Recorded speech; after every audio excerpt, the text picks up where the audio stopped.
discovers the healing power of rejection, of getting rejected. This will be interesting. But first, today, history was made in space. An astronaut from the UAE becoming the first Arab to perform a spacewalk outside of the International Space Station. You can see it right here. He is Sultan Al Naidi. He's the only UAE second official astronaut from the United Arab Emirates, joining NASA flight engineer Stephen Bowen on a mission that is lasting about 6.5 hours. Former NASA astronaut Mike M joins me now. Mike, so what was this mission today, this spacewalk, all about, and was there any risk today? Hi, Tom. Thanks for having me. Well, there's always a risk when you're dealing with a spacewalk, going inside of a spacesuit. It's your own spaceship.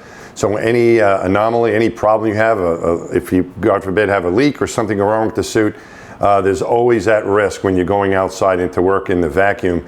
What they were doing today was somewhat of, I guess I would call it more of a routine spacewalk. They were going to lay some cabling, some infrastructure there for the arrival and the installation of a solar array later on. But what made it a special day today, as you mentioned, it's the first time that a new country, the United Arab Emirates, has one of their astronauts taking a spacewalk outside of a spaceship. So that was really the historic component of what they did today. Yeah, and the first Arab. And the astronaut from the UAE tweeted this morning that he is going to be, quote, proudly bearing the UAE flag on my arm. And this really underscores the fact that NASA is really trying to make its space program international, right? Not only the station, but also its efforts to go to the moon. It is including the Canadians and the Japanese, and more. It's kind of trying to create this as an international effort, more than just NASA alone. Absolutely, Tom, and that's the way it was. My astronaut class back in 1996, we had 8 different countries represented, including the United States, of course. But it shows, I think, a couple things. One is that you can mix cultures and ideas, and if everyone thinks the same way, you're never going to solve great problems. So getting the better mix of that from around the world makes you a stronger team. And also, the international cooperation, I think, has been one of the great accomplishments of the space program, not just the space station, but the entire space program. When you have a common mission trying to explore space, make discoveries, solve hard problems, to improve our life on Earth and explore the heavens, the universe eventually, doing that together with other countries with that common goal allows other things that you might not get along on kind of fade away, and we can get along on solving those problems. So it's great for international cooperation.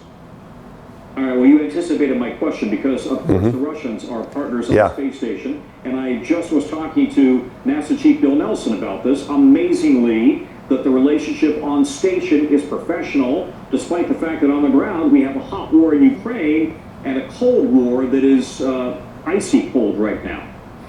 Yeah, that relationship with the Russians started around the time that I showed up at NASA, a little bit before that, where we wanted to build a space station. The Russians had so much experience with Space Station Mir and other space stations. That's what they had done for the past few decades before that.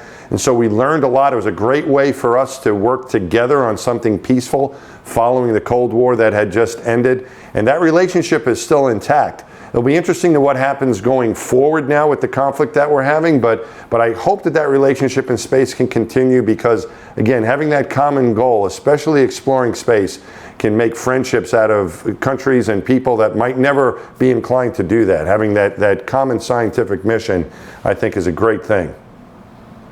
All right, Mike, thanks very much. You bet, Tom. I always appreciate your expertise. All right. You bet, buddy. Thanks for having me. Let's look at a new Smithsonian exhibit that's taking Black history. Mike, thank you so much for your time tonight. I really appreciate it. Thanks. 7th grader is